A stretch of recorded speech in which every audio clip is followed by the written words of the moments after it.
million Americans are believed to have HIV, the virus that causes AIDS. Our guest today is the editor of Poz magazine, the only magazine devoted to life with AIDS. He started the magazine by selling his life insurance after he learned that he had AIDS. He's also the force behind the first National Poz Life Expo in New York City, a consumer convention bringing together people living with AIDS and HIV, as well as their families, friends, and healthcare providers.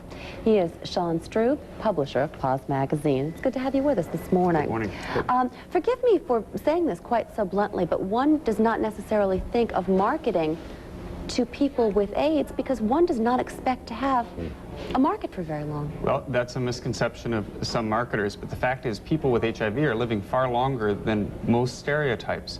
The average from the point of infection to an official AIDS diagnosis is 10 or 11 years.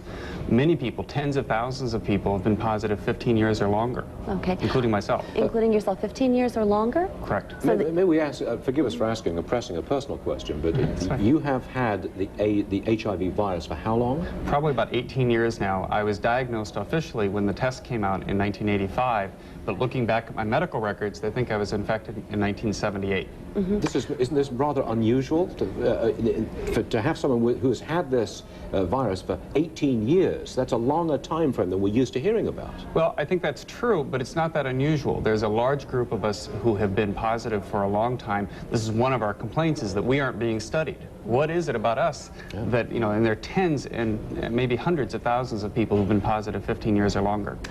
What motivates a person with a diagnosis of what can be a fatal disease to go out and start a new business venture? Well, that's a good question, maybe. Part of it is survival. My activism and being involved in this community for so long, since the early days of the epidemic, has been about my own survival, about being informed. But I've also seen from the beginning that not only being informed, but seeing examples of survival. You know, Poz magazine gives the chance of survival back to people in the face of all the sort of death sentence, you know, hype that's constantly heaped on them. The example I use is if I was a woman and 5 years ago had had a malignant tumor removed from my breast and had lived 5 years, I'd be called a breast cancer survivor. That's right. Even though statistically I'd have an extraordinary chance of further cancer complications at some point.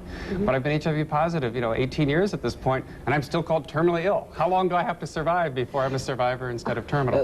Let's talk about the convention you've organized here. What products are marketed to people who are HIV positive, apart from medication and information? What else? Well, nutritional products. A lot of nutritional supplement companies, vitamin supplements, and all sorts of alternative and complementary therapies. I think one thing that those of us who have lived a long time with the virus have learned is that there's no single right path, that there are a lot of different treatments that are effective.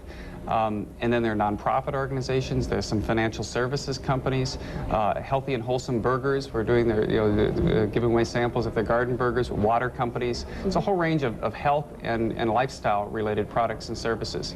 You market also to families of people with AIDS. Absolutely. Well, AIDS is increasingly becoming a family disease, and that was reflected this weekend at the Poz Life Expo, where people were coming with their children, with their parents, with their spouses. How many subscribers do you have now? We have a readership of almost 250,000 now. And we've been in business a little over 2 years. That's a very big readership indeed.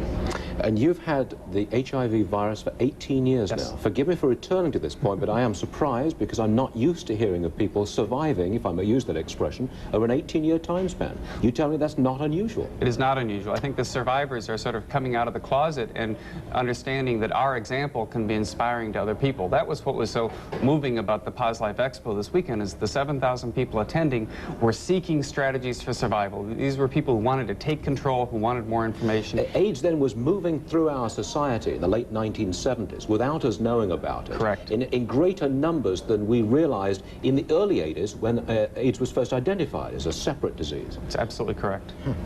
A question for you, if I can.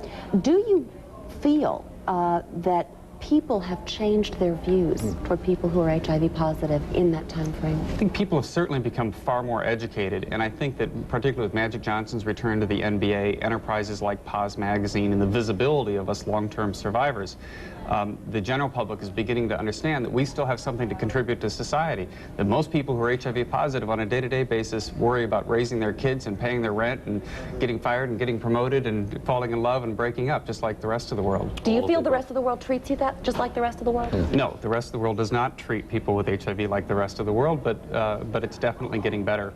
as people with HIV are more assertive, more self-empowered, and as more people know people personally who are positive and see them surviving and thriving.